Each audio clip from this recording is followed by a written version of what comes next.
ano yung, kasi yung mga, ano ba pwedeng pagandang pag-usapan natin? About life, yung may inspired yung mga taong manonood sa atin. Kailan kayo nagka-virgin?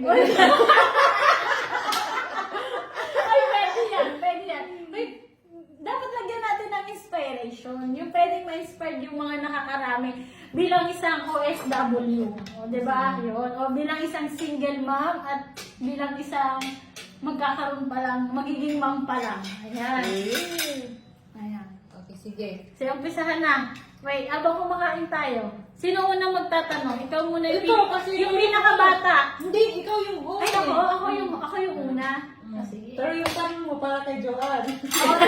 Para din sa'yo. Tapos salitan-salitan tayong tatlo. Sige. Pwede tumikim muna ako. Oo nga. Natinig ako nito. Di mo Ah, talaga grabe, alam. ang sarap. Kumain ka ng gulay para mo. Uy, ang sarap ng pakbit na uwi, mga katropa. Isang tikim lang. Bagong lang to ah. Mm. Wala tong wala tong more cubes. Wala, oo. Hindi kasi yung matamis yung ano. Yung tawag nito, Mainit ba? yung kamote sa yung kalabasa, no? Ang sarap. Naparami Tsaka, yung sabaw. bagoong lang po yung sahog niya. Naparami yung sabaw natin. Pero Mas the maganda best. yung medyo ano siya. Dry. Wala Yung siyang konti halong lang.